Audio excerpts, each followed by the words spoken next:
So I wanted to make one of these robots. Make sure you drink water more than you eat, because that's the most important one. The food really doesn't matter. It's the water. Yeah. They just wanted them. Especially in the period time when it's like dry. Yeah. Like chug water. Drink a whole water bottle. But Force yourself. I need an effective motor. I already drank it. Yeah. So Oh, perfect. I also chug it. I just started Oh, to like perfect. a 15 motor based. Yeah. Yeah, I think I get it. They probably have like a token injection. And there's the whole thing.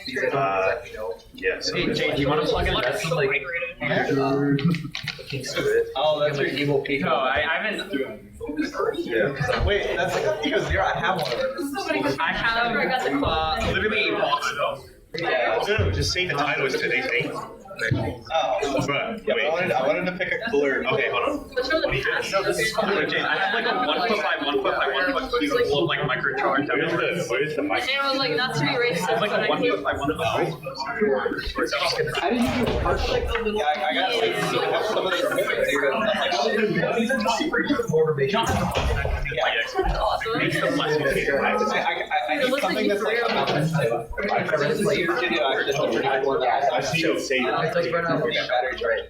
Hello guys, we're taking attendance on quickly today. So if you go to the Canvas page, and then, okay, and then there's a tab that says like quickly attendance pilot or something. And then I'm gonna write down the code for today's attendance real quick. So you can put that code in and then it will count. Oh, there's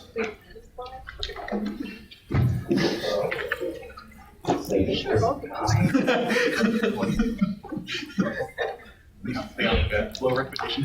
Okay, I won't do it.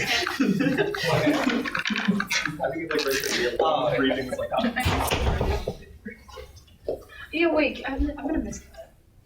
2058.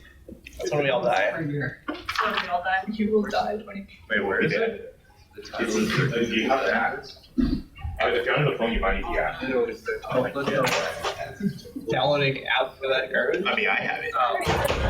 Nice that. I've never like looked at. Is it just your vision issue? No, I've never looked at the lab. I just made up for have a different shitty attendance installed. This is much better than like Head count. It's just like. Yeah, this is better than head count, so you don't have to scan a QR code. who caused you to actually be there? Yeah, but then like you have to like speed run the QR. Yeah, and then you're Owen. like turn your laptop. That's why I didn't do the QR code. They have a QR code option. I think it's so annoying. Yeah. So funny. No, I love the QR code. It's like the only way you don't get it works than the brand. Yeah, but then you have to like time. Like so close. Oh.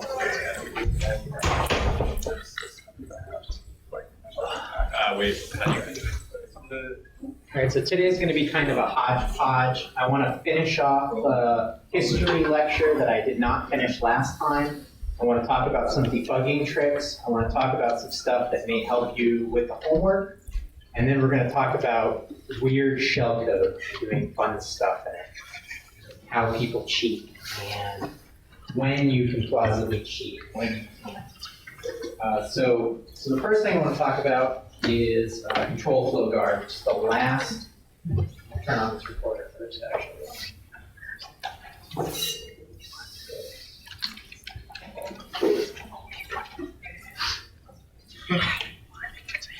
Has everybody started the homework? Say yes, please. Now that I got everyone here. Okay, if you haven't started, come to my office hour today. Please. Wait. Oh yeah, mine too. Yeah. Just after class. Jay's office hour is right after class. Just and then sitting it's- here. Yeah. Ask me questions. Yeah, I'll stick around for a while for that too. Do you want to give that announcement again for the couple people that just walked back in for Oh, attendance? attendance? Yeah, so if you just walked in, we're doing quickly attendance today, and then the attendance code is 2058. Every time we're going to take attendance in a different manner. No, I think we'll start doing this from now on, if it works well. That is. We're gonna have to answer the riddles of 30. Yeah, okay, if popular demand we use paper, we will keep using paper. Instead of attendance to the EBT. Leon always tells the truth. August always lies. Well, I like riddles. I guess the refer. What do you mean by that? What do you mean by that? Jade answers randomly. They all answer in a language that you don't know. Counts as I August got is 3 live. questions. Am I lying or am I telling? All right, yeah, so let's talk about control flow guard, which is the most modern mitigation you're likely to come across, along with shadow maps. I'll talk about those in a second too. Shadow maps are a lot more rare, but in some places they are becoming more common.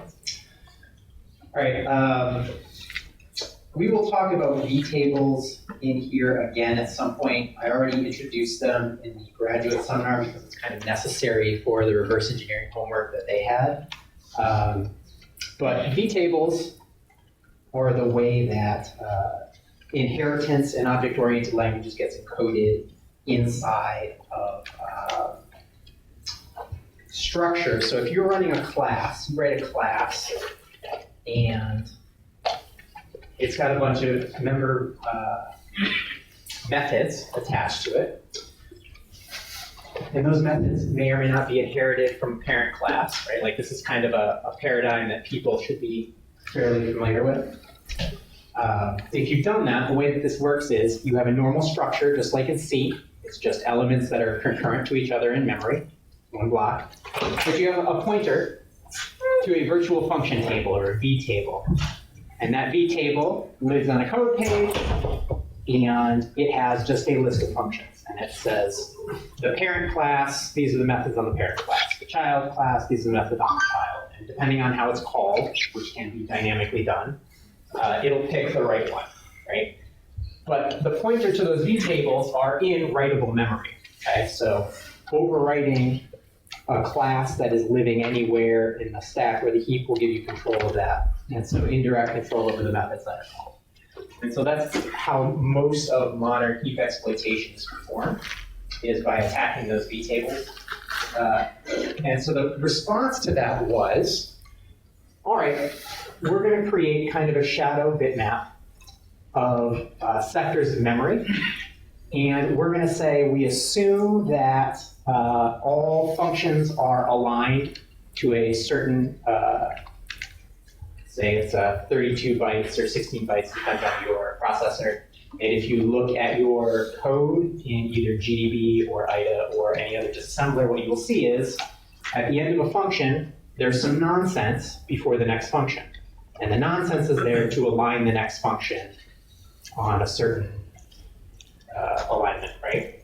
And so your bitmap for which places are functions and which are not can be much smaller than it otherwise would have to be. So each bit in this bitmap says, is there a function that starts within this space? If so, mark it 1. If not, mark it 0. And so then every time you make a call, it will say, does the function actually start there or not?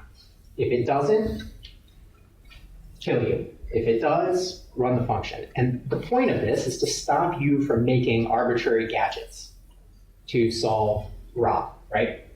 And so now you are limited in a number of ways. So you can call full functions, or you can call slightly off of the full function, either behind it or in front of it. Generally, you have to call in front of it. In front of it, because if you're calling behind it, you're going to hit the garbage, which is traps. Generally, it's always CC on purpose for this reason. And so now you can only call those places. However, there are some caveats.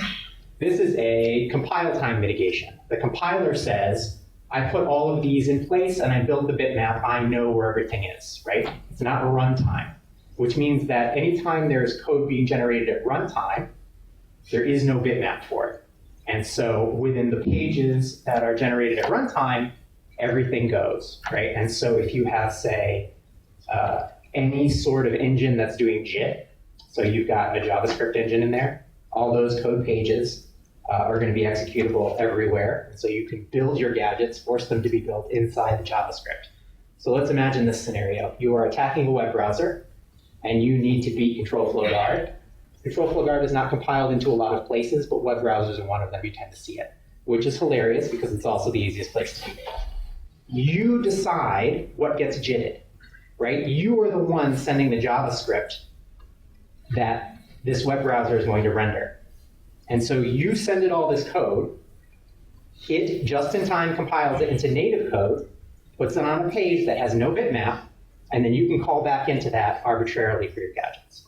Right? So that's how you generally beat control flow guard. If you don't have that, and so you've got something that's got control flow guard and you don't have access to sending it JavaScript or any JIT anything at all, well, you still have many options. Remember we looked at that off by one null right for EVP? What was the problem there? We misaligned the stack, right? Well, most vtable functions are using retn at the end, which means they're cleaning up their own arguments, right? So when we looked at the C, we push arguments, call a function, and then we add to ESP to clean those arguments up. For vtables, they tend to, vtable functions, virtual functions, they tend to clean up their own stack. So they'll call retn at the end of that function, and that will add to the stack. So the caller doesn't clean up, the thing that's called does the cleanup. And so you can call a legitimate function that will misalign the stack for you. And then when you come back to the caller, now you're someplace in the stack you shouldn't be, preferably someplace where you control, right? Or you also have type confusion, which is an option, where you make a call to something that expects arguments of a certain type, and it gets arguments of a different type. And then theoretically, it may use something as an object to make a different call, or it may corrupt some other memory, and you can chain these things together, right? So in homework 1, has everyone done homework 1 or not? I'm just gonna assume so, and if not, I'm giving you a hint right now. Part of homework 1 is taking one type of a bug, so a linear stack-based buffer overflow, and turning it into a different, more useful kind of bug for the situation you happen to be in, which is a write while where, right? You're taking one primitive and you're building another with it, okay? And that is something that you can do all over the place, right? A lot of the time, if anyone has looked at CVEs for bugs, anyone not familiar with what a CVE is? MITRE, the company will index every public vulnerability that's known, and they'll put a bunch of information on it with references back to the company and the patches and what happens to be vulnerable version-wise, but it will also give you an exploitability score, which makes no sense at all. Because the assumption there is, with just this one bug doing just what it does, how dangerous is that? Anyone who writes exploits knows that's not how it works, right? You take that one bug and you build 3 other bugs. And then you take those 3 bugs that are arbitrary, that you found yourself, that aren't actually there, and then you build something out of that, right? So there are many ways to get around control flow guard. The thing to know and remember is that it is a compile time, right? There are many places that mitigations can reside. So ASLR resides specifically in 2 places. One, it resides in the kernel. The kernel has to be set to make the loader randomize everything. And then 2, it also has to be supported by the compiler. The compiler has to provide code that is position independent. So when I compile your examples, they are not position independent. They look a lot simpler. They make references to absolute addresses, right? If I compiled it position independent so that it could be ASLR'd, it would be relatively referenced, right, from the top of the module. And we'll look at that a little bit later in class, how that looks, what the compiler has to do. But that's a mitigation that lives in 2 places. Stack canaries live in 1 place. The compiler deals with them. Nobody else has to care except for the compiler. The compiler compiles it in, it works, right? Memory page protections live in 2 places. The hardware has to support it and the kernel has to support it, right? And once that happens, you're good to go. The compiler may make suggestions for it, but those are the 2 places it has to really be implemented. Control flow guard, entirely compiler time. The compiler puts this in, the compiler deals with it, right? The operating system doesn't need to know anything about it. There is an advancement, and I don't even think, yeah, I didn't put it in here. So this presentation predates XFG, which is Extended Control Flow Guard. And what XFG does is it actually handles this problem here. In the bitmap, it actually stores this function expects these arguments. And if you don't get these arguments that are transferred, the information is transferred through UUIDs for the type. Each type is given a UUID by the compiler. It's linked to the thing. If the types don't line up and the number of arguments don't line up, don't let somebody do it. Here's the problem with that. Because any classes that you call are not necessarily called always in the same order, the compiler can't say what the possible types are for any given call, right? And so it has to be figured out at runtime. And so you end up having the SE Linux problem. The problem with SE Linux is if you don't get the SE Linux policy right, and your program asks to do something that the SE Linux policy doesn't let it, program crashes, right?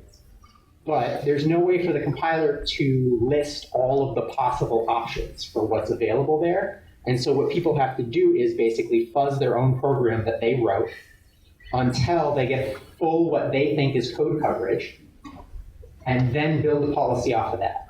And that amount of work is so prohibitive and so dangerous because you can never know you actually got it right, that putting that policy out would mean that theoretically in 2% of the cases everything crashes. However, what you have seen probably recently if you were paying attention to CrowdStrike's kernel drivers, sometimes you do all your testing and you put it out and 80% of the solutions crash.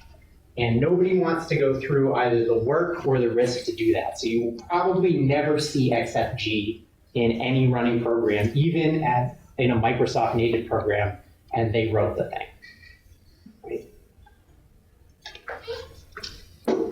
Last mitigation that I want to talk to is kind of another variance of this kind of bitmap idea, where we're storing kind of background data on what should be available. There are many places that you can actually place shadow copies of data. So in one example of this would be a shadow stack. So what you do is you change the hardware to reference a memory page that only the kernel has access to, along with the stack of the program, and that gets stored in the kernel along with the process information. And it's a copy of the stack. And if the stack in user space changes from what it's supposed to be in the kernel, there's any difference there, then explode. Now, that's really, really expensive. It requires hardware changes. It requires compiler changes. It requires kernel changes to make all that stuff work. And then efficiency-wise, you're doing at least twice the work, right? Has anybody messed with ASAN type tools? Address sanitization tools. So what they're doing, this is a set of tools for validating heap references where it stores a bitmap of the whole heap, and it says, it's kind of like a cache dirty bit, the thing. It says, I expect this data to change, I didn't expect that data to change. And so then if the memory mapper says, oh, this page was dirty in a place I didn't expect it to be, crash, right? So also very expensive, but another example of a shadow bitmap, a secondary copy of data that is not as robust as the first copy of data, but kind of gives you an idea of how things ought to be working, and then you can validate back and forth between them, right? So these last mitigations, you will probably not see in anything, I would guess. If you are gonna see it, if they do become mainstream, it'll probably be 10 years before they're common. The interesting thing about mitigations is it tends to be between 7 and 10 years before a mitigation that is released is actually seen commonly in programs that you will be breaking into, right? And that 10 years is a great opportunity for you to figure out how to work around it. Don't wait until it's everywhere. As soon as it's out, start messing with it to figure out what its limitations are, because there are always limitations, right? The goal of computer programs is not to be secure. The goal of computer programs is to make money at low cost, right? And if there's no profit in the computer program, no one has written it. That's just life. Yeah, all right. So that is the end of our kind of history context lecture. Sorry about the fact that today is a hodgepodge of multiple topics, but having talked to a bunch of people on where they are in the homework, I wanted to provide a couple pieces of information and tools that may help you get by. So I mentioned this briefly, and it's in your GDB cheat sheet, but I want to talk about hardware breakpoints and when you might want to use them, right? So we have software breakpoints where we're replacing a piece of an instruction with a CC, a trap instruction, and then we bring in the byte back afterwards, right? But then there are hardware breakpoints, and they work entirely differently. So the limitation on our software breakpoints is when you execute at an address, you get a break, right? Hardware breakpoints allow you to actually monitor the memory bus and say, if this address is read, break. If this address is written, break. If this address is executed, break. And so they work like this.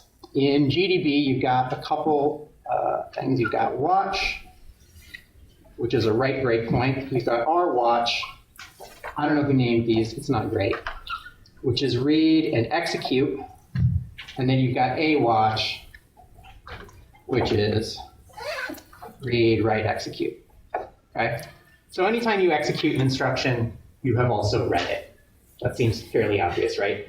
Now there are pages that have no read, write, or execute on them. They're called guard pages. We'll talk about what they're used for later. But for right now, know that these are the three GDB commands that you're going to use to set watch points. And then what might we use them for? So let's imagine, for ha-has, that we have this big old while loop, which we do. And that big old while loop is performing a copy. And you don't understand exactly the implications of that copy, and you'd like to single step through the thing, right? Well, you're going to be single stepping through that loop for at least 260 iterations, right? Because that's the size of the thing. And that's kind of a pain in the butt. So then how do we solve this problem? Well, if you are using a scriptable debugger, so either you have a scripting agent sitting on top of GDB or you're just using WinDebug, you could say, assuming that I is stored in ECX, which it almost certainly is, we would say break here, and if ECX is not equal to 260, continue, right? And so it would break and continue and break and continue and break and continue, and eventually it would just stop when ECX was 260. One way to do it. Other way to do it is to set a single byte watch point on the 259th index in buff, right? If we were to set it on I changes every time, so it's still going to break every time through the loop. But if you set it immediately before that, for that watch point, it will just break right when it's copying the last byte in buff, right? And that would allow you to single step through the thing and understand basically exactly what that copy loop is doing, instead of having to do it kind of with static analysis and understand that. I am an advocate for constantly switching back and forth between static and dynamic analysis. When you are doing reverse engineering, you can always do full static analysis, but often it's much, much faster to say, I'm pretty sure I understand what this thing is doing, and my assumption is, based on my understanding, that when I get here, the value of ECX is going to store this thing. So I set a breakpoint there, and I validate my assumption, right? And then I don't actually have to do the reading through every single instruction. I can say, yeah, my initial thought process on what this thing is doing is correct. The things that I expected to be where they are there, right? So hopping back and forth between static and dynamic analysis, and this is one way to do that kind of efficiently. This is kind of a Trojan horse class. It's called exploitation and reverse engineering, but it is a system internals class and a debugging class, basically, because that's what those two things are. They're getting comfortable in your debugger and recognizing if I have a problem, I solve it in the debugger, getting comfortable doing that, getting speedy doing that, and gaining the intuition to do it quickly, right? When you first start doing this, you've got to single step through the whole thing. You have to look at every single instruction and understand exactly what it's doing. But if you do that enough, eventually you will start to recognize, when I've had a situation like this in the past, this is the place in the program that told me what I really needed to know. And so you will look at it and set a breakpoint there and see if that intuition is correct. And the more you do the single stepping, the better you build that machine learning in your own brain, the faster you'll be able to look at this stuff and say, that's what I need to stop on to know, right? And then everything becomes very easy and it's no longer that slog, right? So if I wanted to single step through this, I would put a watch point right at the end of that buffer. What's up? I think you can also set a break, like a software breakpoint, and end it with the integer, and it'll run through the breakpoint. Oh, you give it a count? Yeah. So like if you do C260, then it'll jump you right to that. Okay, that's another way that you can do that. Good. Excellent. Thank you.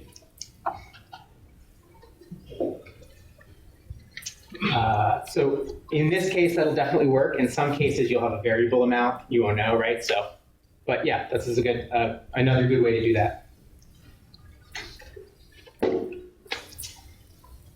So that's my my short interlude on breakpoints. I want to talk about one other thing that may be useful to you. Oh, that's exactly the opposite of what I want. Let's try that again.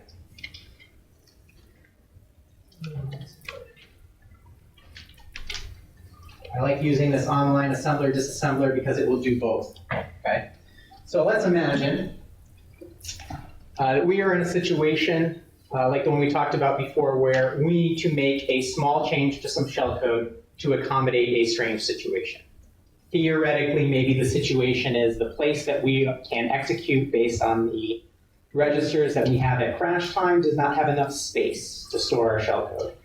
But in a relative position that we know from that, there is space that we could store our shellcode in. And so what we need to do is put a relative jump in that spot so we can get to our shellcode. Don't know why I would use this as an example. Probably not relevant to the homework. But what I would want is a relative jump of, say, I don't know, minus 60, let's say. And I'll assemble that. And what it gives me here, with that jump rel minus 60, is this, E9, 9C, FF, right? So this is the relative number, and it's reversed, and then it's bit flipped because this is a negative. So it's actually going to add that number, it will overflow EIP and come back. So it is a negative relative jump. Right, so E9, if we look that up in our manual, we go over here and we say, well, that's actually too big. That was how many bytes? How many bytes was that? 1, 2, 5 bytes. 5 bytes is too many. We can't fit 5 bytes. We only got a couple bytes. So what do we do here? Well, we can come back to this table and say, here's E9 CD, and that's a relative 32-bit. Well, what else is there? Here's a jump relative 8, which is exactly what we want. And the byte for that is EB. So EB is the opcode and CB is the relative number. Let's go back over here for a second. Go to this disassemble and say, all right, what did I say it was? EB. C0. And let's see if that assembles. Disassembles into what we expect it does, and looky here, it absolutely does. So now we've got a 2-byte version of that same instruction that's pretty much going to jump us the same distance back, but it's only going to take up 2 bytes instead of 5 bytes, right? So by writing what we think it should be, checking it in the manual, making an adjustment, and then coming back here to check it, we can basically write instructions that are much smaller. So what you get from x86 that you don't get from ARM is these variable-sized instructions, right? You have access to all of the instructions that have been there since this was an 8-bit platform. So you've got the 8-bit instructions, you get the 16-bit instructions, you get the 32-bit instructions, you get the 64-bit instructions, okay? And you can pick and choose between them, and so you can do a 2-byte relative jump, right, if you need to. and you can say, move just into the low order byte of a register, leaving the rest of the register intact, or just into the lower 16 bits of the register, leaving the high order intact, right? You have access to all of that stuff if you need to make small changes. So let's say you need to do a relative write to something because you don't know absolute addresses, like we did in that off by one EBP null byte, right? In your shellcode, you can maintain the high order bytes of a register of a pointer and just make a change to the low order using instructions like this. And that Intel manual is your friend. What's up? If you go back to the table with the opcodes in it, Yes. there's like a relative jump that takes a 16-bit Yeah. address and one that takes a 32-bit. But they're the same byte, right? So if you look over here, what you see is this one is what you get if you are not in 64-bit operating system, and this is the one that you get if you are in 64-bit operating system. So the processor, depending on what the control register says its mode is, will interpret the opcode slightly differently. And you can think about that the same way you would think about ARM/thumb instructions, right? Have you ever messed with ARM stuff? So in ARM, there are alignments for every instruction because the instructions are a fixed length. And so if the instruction pointer is aligned properly, so the final bit is 0, it says, okay, I'm in 32-bit ARM mode. Boom, boom, boom, boom, boom. Assume these are ARM instructions. If you set that to a 1, which normally you would assume an x86 would misalign you by 1 byte, it doesn't. It just says, now I'm in thumb mode. So you, instead of using a control register that the kernel has to control or a call gate has to control, on ARM, you kind of get to do it yourself. And so ARM shellcode is real fun because you can just switch back and forth between 32-bit and 16-bit mode in order to make the shellcode tighter if you want to, or exclude certain bytes from the shellcode. In this table, where are we reading the number of bytes for the opcode? Right here. So byte, word, which is considered to be 16, D for D word, considered to be 32, right?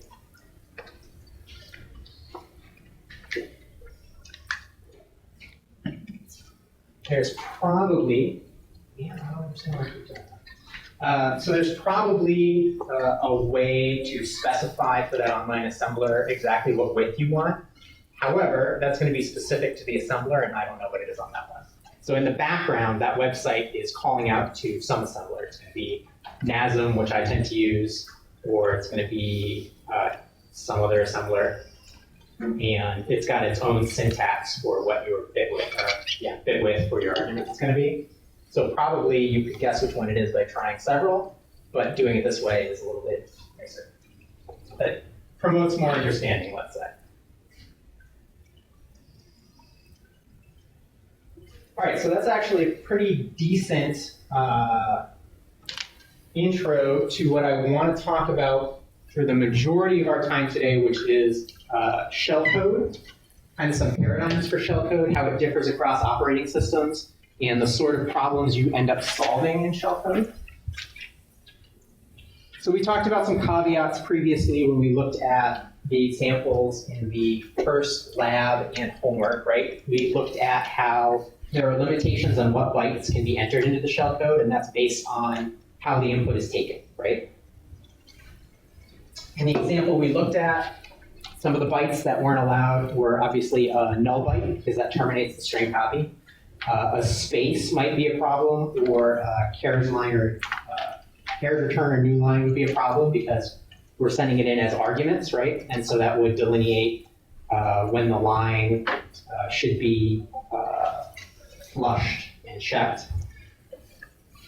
But that is not the limitation, the entire scope of possible limitations, right? So you could imagine a program that you were trying to own where it would do to upper on whatever string you sent, right? Or to lower on every string that you sent, so that you would send in your shellcode, and then every string that, or every character that happened to be within ASCII range would be subtracted by 20 or have 20 added to it, right? so that the whole string was uppercase. And so an example of this might be like an old school web server that is checking the content headers that you're sending, right? And it wants to match a new string, so it's going to normalize those strings in some way to upper to lower, right? So it can do a string match. That's more efficient. And so to deal with that, we kind of get into looking at encoders, but we'll do that in 1 second. Let's talk about that position-independent hack that we looked at where we had a call. This is not working out for me. We had a call. We had some code. We had our jump. And we had /binsh, right? And we use this construct. We use this construct to get a pointer to binsh because we didn't know where we lived in memory. Well, that's fairly common. When we look at position-independent code in ASLR, you will see the compiler does this for you. It calls a built-in function that has the form of arch.getfunc.register. And so what you would see if I compiled any of our current examples, it would be something like i386.getfunc, and then probably .bx. So it's going to store it in EBX. And it's doing the exact same thing. It's doing a call, and in its case, that sucker right there is going to make it look like this. EB.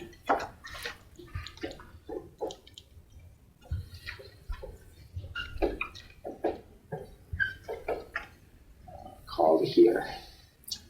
Relative call, 5 bytes forward, pop EBX ret. That's what this entire function is going to do. And anytime somebody references a string or a bit of global data in a function, they're going to call that. And then they're going to do some math based on that. It'll be absolute math. So it'll be EBX minus I know where I am relative to the start of my code page, whatever that number is, subtract it off, add the offset to the thing that I want, right? And so it's going to do its own fix-ups, and that allows that code to be loaded anywhere in memory, and ASLR will move it around as it needs to, right? But we're doing the same thing in our shellcode. There are a couple ways that you're going to see this happen. This call and pop is the most common, but sometimes you'll see this weird thing where you have a relative call, and then you've got like pop AD right after it. Now, the funny thing is the relative call doesn't call this. It calls into the middle of itself. And then the processor is taking a piece of the previous instruction it just called, and the start of this, or sorry, the end of this, the start of this byte will become the end of the next instruction, and it'll use that as a pop. And that is basically the smallest way that you can do that. You'll see that in a lot of shellcode.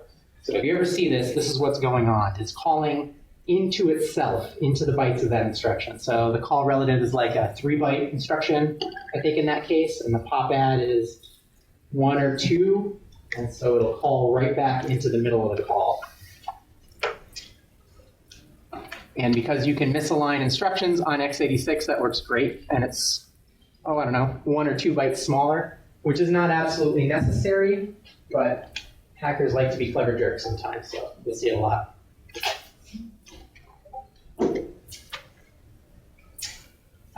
Okay, let's talk egg hunters. I have an example pulled up. Mute Discord, please. That's me. I had it muted. There we go. Sorry. Okay, so egg hunters on Windows and SCO Linux and other operating systems where the syscall numbers change. We'll look at a technique for dealing with that, but that technique means that your shellcode gets pretty big. So like on Linux, we have some shellcode that's, I think, 30 bytes. You can get it down to like low 20 hex bytes, I think. maybe somebody's got like an 18-byte shellcode that'll crash after you run the shell, but you can get it real small, right? You can get it into a lot of small places. Anytime that you are running shellcode on an operating system where the syscalls change, you don't have that luxury really. It gets pretty big because you have to do function resolution yourself. And so you're looking at like 130 hexbytes, something like that. However, you can pull a trick known as an egg hunter using functions that the operating system provides for kernel panics to scan for shellcode anywhere in memory. So here's the trick. Say I only have 40 bytes to store my shellcode someplace where I can reference it from my crash, right? So say if the stack-based buffer overflow immediately after read, I've got 40 bytes and nothing more. I can't store my shellcode there. But I can store my shellcode in an environment variable or something else, someplace else very far away, right? And I have no reference to it at crash time, so I can't call it directly. So what I'm going to do is I'm going to put a smaller shellcode in that spot that has the ability to scan all of memory looking for a flag. And I'll put that flag at the start of my real shellcode. Now, how do we perform this trick? Normally, what would happen here is if we scanned all memory, we would hit a page that isn't mapped and the whole thing would crash, right? However, there are functions and syscalls that you can ask the kernel to perform for you to decide if something is mapped. And so you call one of those functions and say, is this page mapped? And if it is mapped, then you scan the whole page for your shellcode. And if it's not mapped, then you say, all right, go on to the next one. This is the example from Metasploit. I would suggest that if you are interested in working with more advanced shellcode, that you pull down Metasploit and start to look through some of that stuff. A lot of people will use Metasploit as kind of a red teaming tool, right? That's probably how anyone here who's used it has used it. That's not the primary benefit of Metasploit. The primary benefit of Metasploit is that it is a set of libraries and modularization of the public knowledge of exploitation as a whole, basically, right? Rather than every exploit developer rewriting everything all of the time, you write your boilerplate code and use it over and over again, right? Like I solved this problem, I save it off, and I load it like a library, like any developer would use it. Metasploit is a repository for all of that public knowledge, right? So anytime somebody solves something with a generic trick, it goes into Metasploit, and then you can reference it. When we started building Metasploit, it was actually a joke. And we were at a bar in the middle of the night, and the joke was like, man, we've got this really good web server exploit, but it's really a pain in the butt to type in all the greets on the, when you deface somebody's website. So what if we just like modularize the whole thing where like, the script was you would send it a text file and it would parse the JSON and then it would own it based on the operating system and do it all for you. And then we could be even lazy about defacing everything on Earth. And we thought this was hilarious, and it built into that, basically, where you take all of the pieces, and then you can build them together as you need, right? It's a Lego set for hacking, but it is an excellent place for you to learn.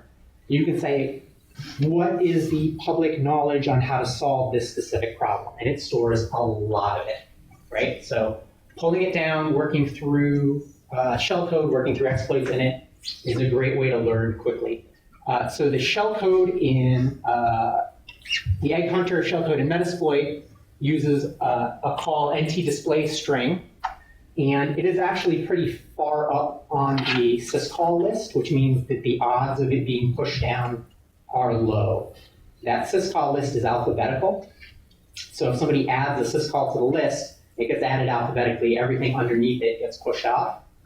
This one's really high up the list, which means that it hasn't been pushed down. This number hasn't changed since Windows XP. So the egg hunter will work in all those situations. Now there are ways to do this in Linux too. All you need to do is find some function or syscall that you can call that will say, is this page mapped or not? And that's the start of it, and everything else is a loop. So the next portion of this is that you will put a 4-byte tag, which is arbitrary and should be random, at the start of your shellcode twice. And so you are searching through the page to find it twice. So percentages are, if I put a 4-byte value in, I mean, there's a 3% chance that I'm going to find that randomly in memory, right? But if I put it in twice, now it's a much, much lower chance, right? So it's, I'm not going to do math, but it's much lower, right? It turns out that you almost never get an accidental hit, and so you run your shellcode pretty much reliably, right? So that's the trick there. And you will see that in a lot of older exploits where memory is a little bit tighter.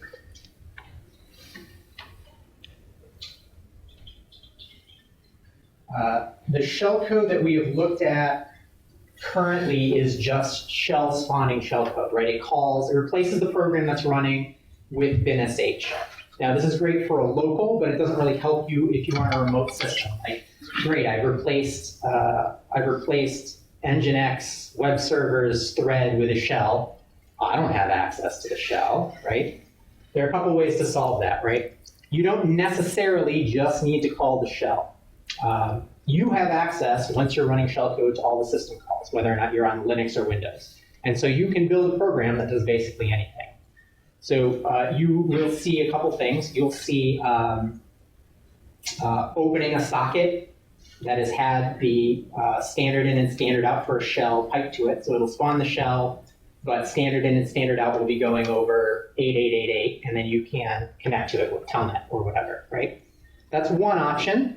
It's not the best option because generally if you've owned a web server, there's probably a firewall in front of it that's blocking those ports. And so that's not going to work.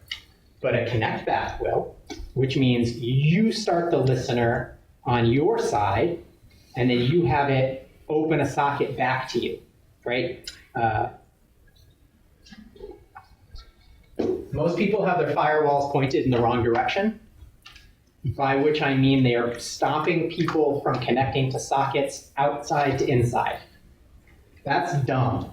Just don't run services you don't want people to connect to on your servers and point the firewall in the other direction. You should never see a random connection coming out of your server to somebody's machine. The white hats will never think of that, so the connect back will always work. Okay. Another cute thing that you can do, especially if you're doing something like a rep to lib, where you're calling system, but you only have one thing to call and you're remote, is to push an SSH key to a known user on the system, right?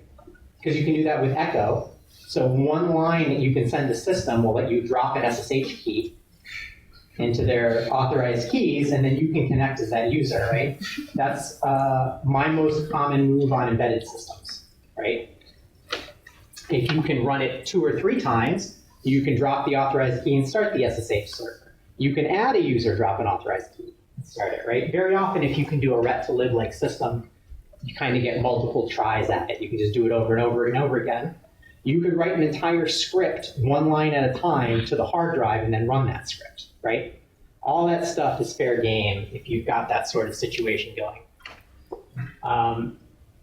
Finally, you have the option of socket. Oh, sorry, what? Do you need to have a root shell to, or does the binary need to be running like with certain privileges to drop that key inside the, like the directory for the keys?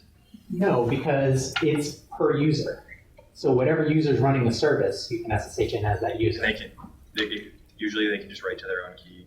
Always, yeah. You can always write to your own home directory, right? Yeah. That's it, right? So you'll log in as the server. The server can reach the file system, which it can, because it's serving files, then you can too. Or if it is limited in privilege, that's a foothold for you to use a local to get kernel execution and give yourself a root, right? Each of these things are staged. Just because we can't go end to end in one move doesn't mean that we don't have the opportunity to go end to end. It just might take 3 or 4 moves, right? The last thing, which is the cleverest, but requires the most knowledge of how the system works, is socket reuse. So if you connect to a server, you have a socket open to that server already, right?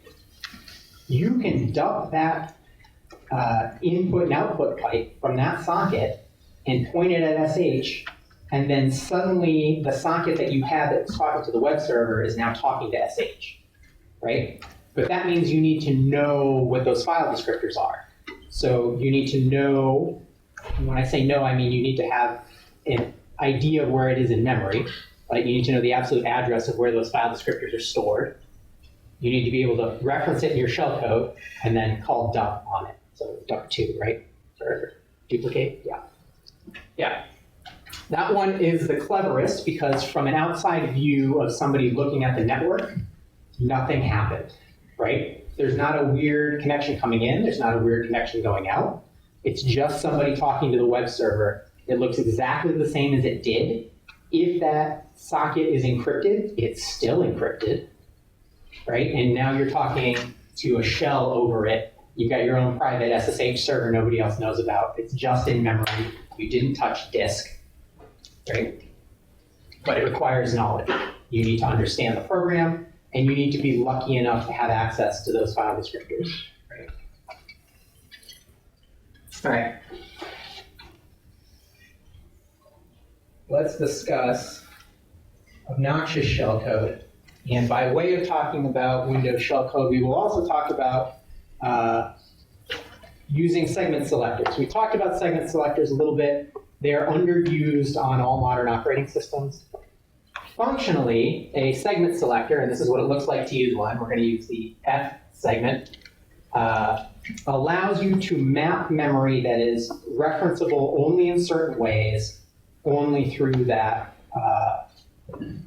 segment selector. So if we have a global variable that we can write over with a write what where, generally, we can just, if we know that address, use it, right? With any move that happens to exist on the program. If it's going through a segment selector, we can't necessarily write to it without being able to already execute arbitrary code, right? Or you have to be able to return to some place that's referencing that segment selector. So the way that you will see segment selectors used most often is the process environment block. So every process that's running has a bunch of metadata that goes with it, and it's used for linking and loading. It's used for performance accounting. It's used for storing metadata about the process and the threads that are owned by it and what resources it has open. And so on Windows, using the F segment will get you to the process environment block. And it's actually at F0. So the first thing that is done here is to create a 0 with XOR EAX, EAX. And it is specifically looking for plus 30 because it's trying to pull something specific out there. And what it is doing is it's going to go to the process environment block. In there is a list of loaded libraries. So every library that's loaded on your examples, you would see libc, right? On Windows, you'll see NTDLL and kernel32DLL. Those are the equivalents of your libc. Basically, they're going to do your syscalls for you. And then from that load list, you're going to look at the in-memory order module list. So as they were loaded in order, there's just a list there, and it gives you access to all of the DLLs that are already loaded. And the reason this exists is if I call load library again on something, it's not going to reload it. It's going to say, is it loaded already? And if so, give you the address of what's already been loaded. It won't load it twice, right? And so it's using this to perform that action. What we're going to do is actually get that module list, and then we're going to resolve everything by hand, okay? And what you will end up having access to is the actual DLL name in memory and the length of that DLL name in memory. And the trick that you will perform is everything that you want to resolve, you're going to hash down into a 4-byte value, right? You use a small hashing algorithm. It's like a small rotate and add algorithm that you can pull out of Metasploit if you want to look at. Actually, anything that you want to use for a hashing algorithm will be perfectly fine. The goal is take a string of a certain length and turn it into a 4-byte value so that our shellcode is as small as possible. We're going to walk until we find the DLL we want, check it with its hashed name, and then we're going to walk the list of exported functions that it has, which are also directly referenceable from there. Hash every name, check it against our table. If it matches, we store off the pointer. So what you're doing now is building your own GOT table with your shellcode. You bring along a structure with you that is empty or just has hashes in it, and then you're going to populate that struct table with function pointers for each of those. And then you will reference your own global offset table in your shellcode. And doing that, you will be able to call every function that there is. You could do this in Linux as well. You're just not obligated to because those syscall numbers don't change. NTDLL on Windows acts as libc to do translation for you, right? You want to call a syscall, you call a function in NTDLL. It always jives with the kernel. The point of NTDLL is to be of the same version as the Windows kernel. If it's not, it will get all of its syscalls wrong, okay? But if it is, it will know exactly what to call for you. So it performs the translation, and it means that programs that you have written will always run across different versions of Windows, right? And so we have used that in the same way as a normal program would. We just have to do our own linking and loading, basically, right? And so this is the way that you perform that spawn. You reference from the process environment block to the load list. You walk the list of loaded modules. You walk the list of functions that are exported from those loaded modules. You build your own global offset table. All this work has been done for you. You can look it up. The reason that I want you to understand this is because even in Linux, in many cases, when you are working with loaded libraries, it is advantageous to not make assumptions about library versions, right? This is an example of a way for you yourself to work with the facilities the operating system provides to be portable, right? This is an example of something that you will do in many other contexts. It will look similar to this, but it won't be exactly the same. So one example is when I'm writing kernel exploits that are locals, I don't make any assumptions about function addresses. One thing that you will find if you are looking at remote exploits is a big table at the front that says, if the browser is this version, here's your set of gadgets. If your browser is this version, here's your set of gadgets. If your browser is this version, here's your set of gadgets. And you have to do that if you're remote. You can't look at it, really, right? If you are writing a local exploit, well, you load those libraries into your process and you search the gadgets yourself. And so it doesn't matter what the version of the operating system is. You will always find what you need, and then you will always have the right offsets. So instead of doing this hard coding work, you use search heuristics to find what you need and load them from what exists, okay? So when I'm like object dumping like libc, and it's showing me like the name of like each function, like this is libc system. Where is, I assume it's pulling that to somewhere later in the binary, like a, or in the shared object, like some kind of like symbol table, Yes, right? There's actually two places it may pull it from. If the thing is compiled with symbols, you will have a block of symbols that have symbol offset, symbol offset. It's an offset from the first code page, right? The other place you could find this is if you are looking at a DLL or any binary, they have exported functions, right? And they're all exported by name and by ordinal number. And so you could load something by number, you could load something by name. Use load library and ask to resolve a function name, right? So if we wanted to do that like manually with libc, would it be, instead of looping over like this, it'd be looping over like that symbols table, the export list? The export table, yeah. Okay. Yeah. So what you need to do is find the loaded module list in memory, walk that to find the library you want. From there, read the header, go to the export table, and then walk the export table and check. Gotcha. Yeah. So, yeah, so you can absolutely do that in libc. It would be a worthwhile exercise to perform. Anybody else? Questions? If you are working on Windows or any SCO-based Unix, you're going to have to do this. Before people were hacking the NT newer Windows kernel, SCO was a huge problem because nobody understood this. They did not think to do this, right? So they would say, oh man, well, I got to build my SCO exploit only works on this one specific kernel compiled in this one specific way, right?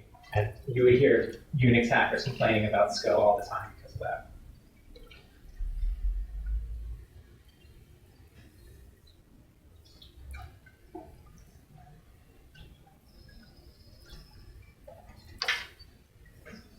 All right, so let's talk about that situation where we've got null bytes, we've got a 2 upper, 2 lower, we're limited to ASCII characters, right? Like a well-written program may do many checks on the data that you send it. Programs that we've been looking at just blindly take whatever you give them, and they say this data is probably fine, and I will treat it as a string, and let's go. That is not always necessarily the case, right? A more diligent programmer may say, if I receive a string and there are bytes in it that are not within the ASCII or Unicode values that I expect, throw this string out as being invalid, right? In which case, you would have to own the whole program just with ASCII characters. Now, at first glance, this seems like not a possible thing to do, but it is in fact quite possible, and people did it for many, many years and still do. If you go into Metasploit, you will find a number of shellcode encoders.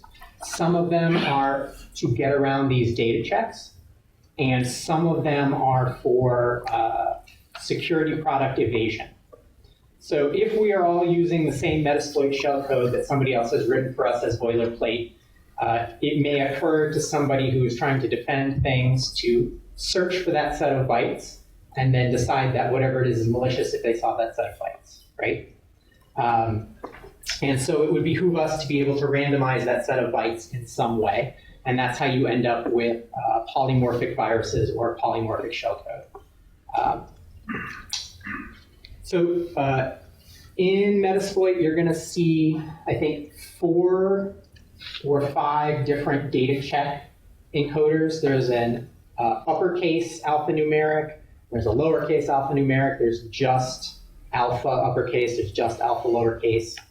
I think they're still in there with my name on them, but it is basically what you are doing is you're taking your standard shellcode and you will encode it with an algorithm that encodes arbitrary bytes into alphanumeric. And so 1 byte becomes 3 or 4 bytes in your encoded version. It'll grow the size because you have a smaller key space, basically, right? It's a cipher.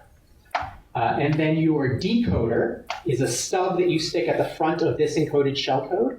And that decoder is written in native code that just happens to only be of those required bytes. So if I've got the alphanumeric decoder sitting there, it's executable code that is all within ASCII range, right? And so it's kind of a pain to do that. And you really need to be sitting there with that Intel manual and saying, okay, what opcodes am I allowed to use? Those are the only instructions I've got to do this with, right? And so it's an interesting exercise to go look through how those restrictions are circumvented with that code, right? Why doesn't the antivirus just look for the decoder bytes? It will sometimes, yes. So those are to get around those restrictions, not to bypass the antivirus. The next thing we'll talk about is bypassing the antivirus stuff. But so you do this in stages, right? You may have several decoders that are sitting there. So yeah, that's a good segue though. There are 2 things that you're going to put together in order to avoid that signature checking by IDS, IPS, or EDR, or whatever else for defense products. And so this is what you do.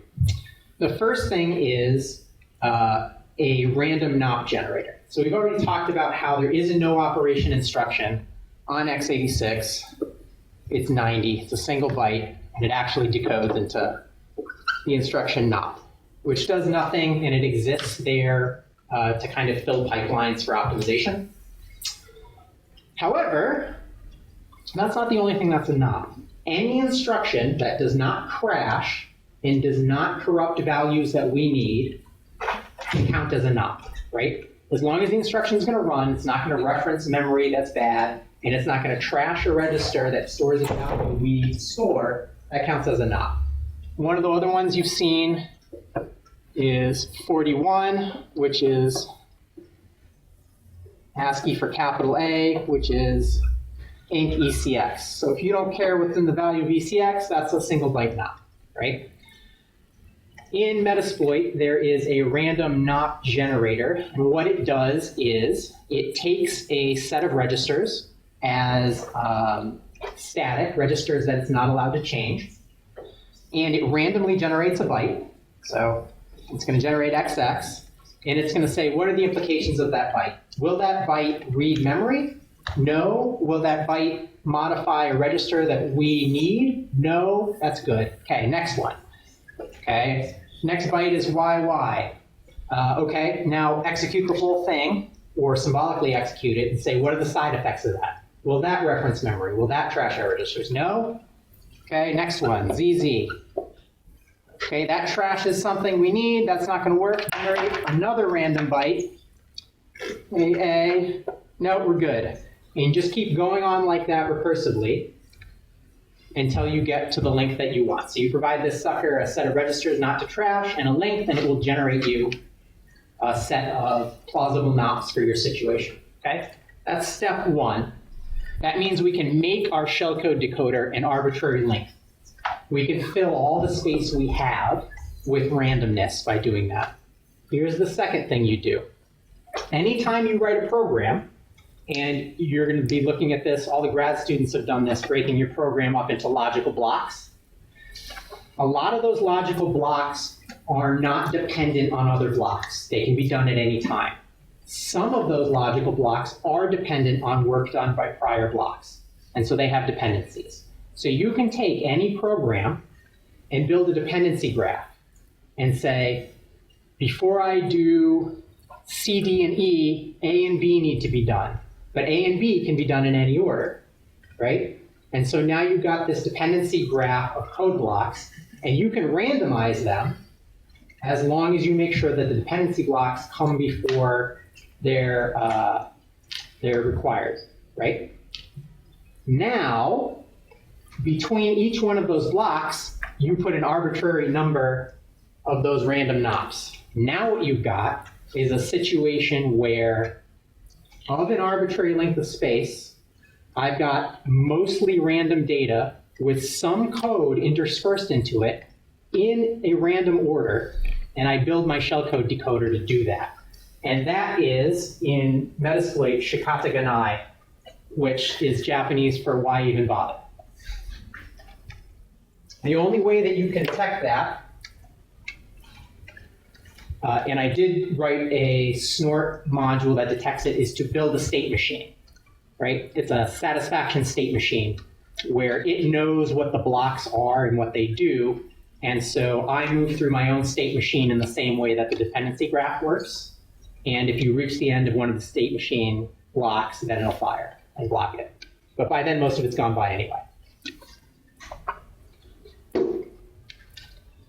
So you can do that with a shellcode decoder. You can do that with an entire program. If you were to write an exploit and then run it through something that did that, you would have a completely different binary every single time, right? So you're interleaving the decoder with NOP instructions that won't affect the execution of the decoder. Correct. Yep. For each block in your dependency graph, you will list what registers need to be maintained and which don't, right? And then you can do that. And that is how polymorphic viruses have worked. That's an advanced example of how polymorphic viruses have always worked. One more shellcode trick that I want to talk about that is generic and probably will bite some of you later on. So I know at least one person here is doing something on MIPS, right? Is that right? You're doing MIPS? If you're doing MIPS or PowerPC or some embedded device that has strong code cache, you will run into a problem with your decoder where you may be changing the code, but the code cache is not updating. And so you get through your decoder and you start to execute, and it just keeps executing the bytes that were there before because the code cache has not been updated. And this happens on PowerPC and MIPS all of the time. And so what you actually do, there's a couple ways that you can solve this problem, but here's the dirtiest way to do it. Sometimes there are instructions that will force a cache flush, but they are dependent on the specific version of the hardware, and some hardware has no instructions that will force a code cache flush on purpose to stop you from doing this, but there's a very simple way to do it. So if this is my decoder, and this is my string, I put something else right here. And what I put there is a jump rel -2, which is 8B FE. And so this is an infinite loop. It's just going to jump back to itself. It's jump rel -2. It's a 2-byte instruction. It just runs itself over and over again. When I do my decoding, rather than decoding over what exists, I actually do my decoding starting there. And so what will happen is you'll run your decoder. If the code cache has not updated, it'll infinite loop. The second the code cache updates, now it's running your shellcode because you wrote over the shellcode, right? So it'll just sit there and spin until the processor updates its own code cache, which will happen eventually, and then it'll execute the shellcode, and you don't have to do anything clever or make any assumptions about the architecture that you're working on. And that always works. You can do that everywhere. Cool. We have 5 minutes left. I think I've covered most of the shellcode tricks that I want you to know. The next step on shellcode after this is talking about kind of our boilerplate solutions to common problems, right? You can go through and use the common solutions that exist to solve all these problems. I suggest you try to understand them before you use them so you know what the implications of them are. The next step here is doing what you have to do in homework 2, which is adding specific assembly instructions that solve a specific problem post-exploitation in order to get you to run the boilerplate code, right?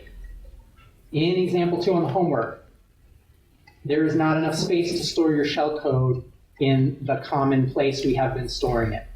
So you have to write some assembly to solve that problem, okay? This becomes greater later on when you trash objects that the program or operating system need to run, right? As you are writing your exploit, our shellcode right now runs a shell and then calls exit system call, right? So the program's gone. What if you were hitting somebody's web browser and you don't want them to know you hit their web browser? Well, if you kill the program while they're running it, they're gonna get suspicious. And since you worked for 8 months on that exploit, you prefer it doesn't get burned, right? And so you need to make sure that that program keeps running as flawlessly as possible without hanging or crashing. And what that means is you need to manually fix all the stuff you broke, right? And that's going to involve, even before you get to this boilerplate, writing custom assembly that finds the things you broke and either removes them from the chains that they are attached to or fixes them if you have the information to fix them, right? This is of an enormous concern if you are working in the kernel. If you are working in the kernel, it is absolutely necessary. And it's not necessary to not tip people off. It's necessary because what good is your shell if the computer is blue screened now, right? Like if you get a kernel panic, you didn't get anything, right?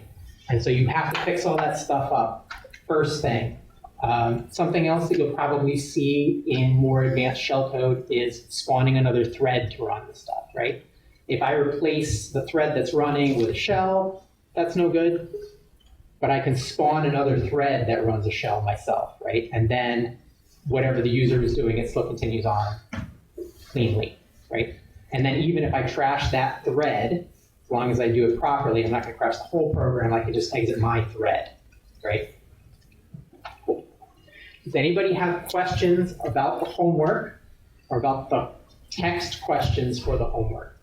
I got a couple of people that had some questions about the wording specifically on those. Does anybody have any more right now? So what specifically do you mean by compiler changes? What do I mean by compiler changes in what context? For the question on Lazy EX2. You will not need to recompile the program, but you will need to write some assembly. If you recompile the program, you will end up with different offsets into the program for gadgets, and then it won't work on the auto grader, so don't recompile the thing. I think it's I the think question, she's talking about, yeah. the question about where it was saying like what The changes question. would you have to make, like flags. Let me look up the question so that I remember. It's like minor compiler changes can be made. So Yeah, I think it's like flags for you. I'm pretty sure we just mean compiler flags, not compiler internals.